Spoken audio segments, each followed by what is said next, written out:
Hey guys, welcome to my channel knowledge की दुनिया। और आज मैं आप सभी के साथ एंथम फॉर डूम्ड यूथ जो एक वॉर पोएम है उसी के बारे में डिस्कशन करूंगी। इसके पोएट का नाम है विल्फ्रेड ओन। विल्फ्रेड ओन एक वॉर पोएट हैं जिन्होंने बहुत सारे वॉर पे पोएम लिखे हैं। इनको स्पेशली वॉर पोएट ही कहा जाता है। गाइस, इस पोएम का थीम है war, wastage of lifes and remember. War में कितने लोगों को हम लोगों ने खो दिया है और कितने लोगों को हम याद करते हैं।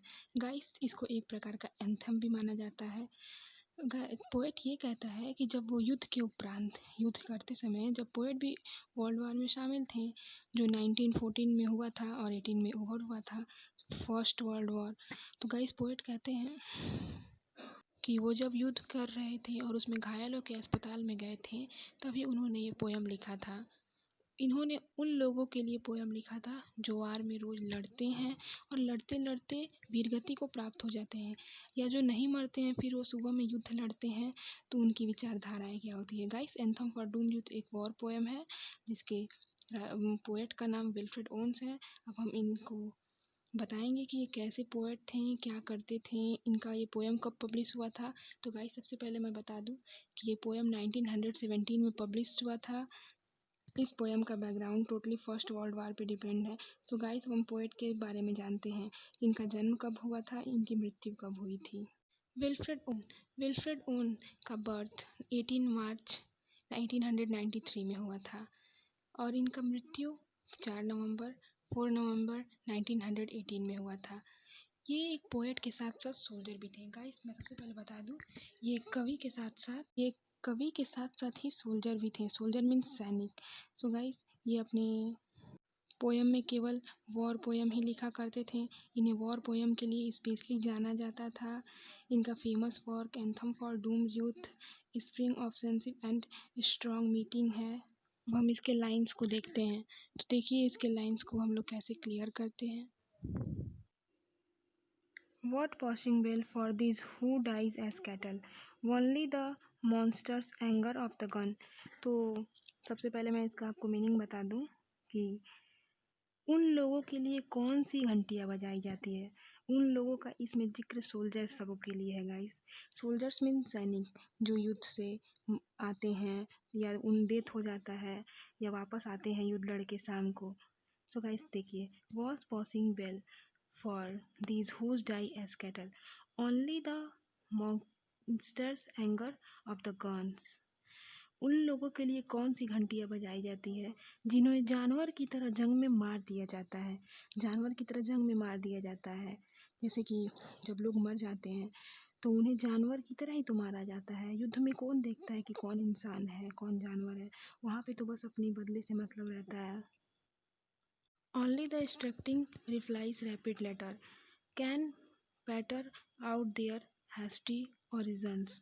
No mockeries now for them, no prayer, no nor bells। So guys, in these lines Wilfred Owen says, इस कविता के माध्यम से, इस लाइन की पंक्ति के माध्यम से विल्फ्रेड ओन ये कहना चाहते हैं, द रियलिटी ऑफ वॉर, कि वॉर की सच्चाई क्या है। When the ringing church bell, जब चर्च की घंटियाँ बजती हैं, and announce the death of the soldier, और जब सैनिकों की मृत्यु का अनाउंस होता है, इट वॉज राइट, क्या ये सही था? No, it was not right. The explosive sound of gun, जो गन की आवाज़ होती है, to the coming from the battle field, जो हमारे युद्ध भूमि से आते हैं, to make a serious of the swat quite, जो हमारे माहौल को एकदम सीरियस गंभीर बना देते हैं। Nor voice and mourning save the choirs, the still demented choirs of wailing shells and bugle calling for them from sad shires. Guys, जो पोइट हैं वो कहते हैं, वो तेज चीखती हुई आवाज़ जो तोप के गोलों के समान है, वो तेज चीखती हुई आवाज़ जो सैनिकों के द्वारा आती है, वो तोप के गोलों के समान है।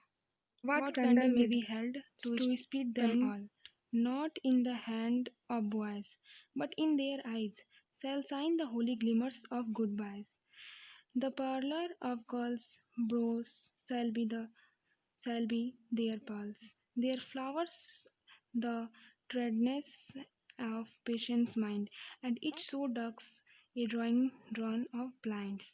So guys, in these lines the poet says, the muring of their friends, जो सूप उनके फ्रेंड मनाते हैं, एंड रिलेटिव्स और उनके रिश्तेदार, can not save the life, वो इनके जीवन को बचा नहीं सकता है, किसके, soldiers.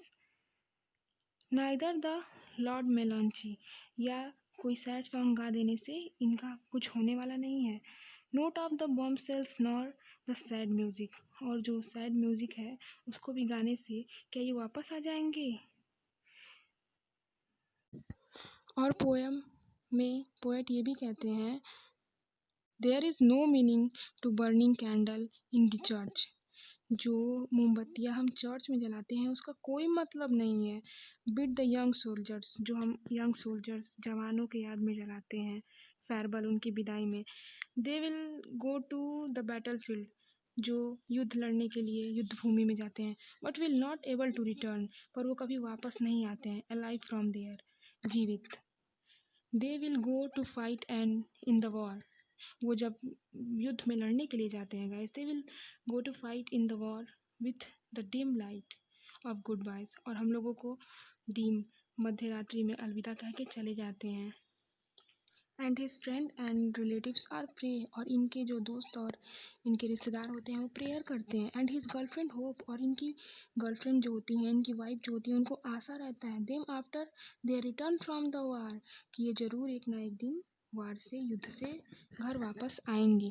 But they dreams will never come true, पर उनके सपने कभी पूरे नहीं होते हैं। दे आर मच वरिड, वो परेशान रहते हैं, फॉर देयर लवर्स, उनकी प्रेमिका भी, हु आर डेस्टिनाइड टू डाई, क्या उनके भाग्य में मृत्यु ही लिखा है। कवि कहता है कि सोल्जर्स के भाग्य में केवल मृत्यु ही लिखा है, मृत्यु के सिवा और कुछ नहीं है। The eyes rose of this world will be piece of cloth, उनके जो आंखें होते हैं वो नम होते हैं उनके कफन को देख के, to cover the coffins of the soldier, the flower in their hand, और उनके हाथों में फूल रहते हैं। सो गाइस, ये रहा एंथम फॉर डूम्ड यूथ, जो केवल वॉर पोएम है।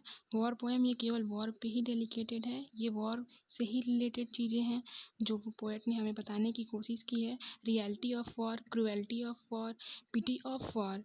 सो गाइस, ये रहा पोएम। अब इस पोएम का दी एंड होता है। अगर आपको मेरी ये पोएम अच्छी लगी तो कमेंट करके ज़रूर बताएं। अगर आपको समझ में आई तो प्लीज़ कमेंट करें, अपने फ्रेंड्स में शेयर करें, लाइक करें और सब्सक्राइब करना बिल्कुल ना भूलें। गाइस, मेरी इस चैनल को सब्सक्राइब करें और बेल आइकन पे प्रेस करें ताकि मेरे वीडियोस के न्यू नोटिफिकेशन आपके पास जाए। सो गाइस, अब मेरा जाने का वक्त आ गया है, उससे पहले please like share and subscribe comment my channel.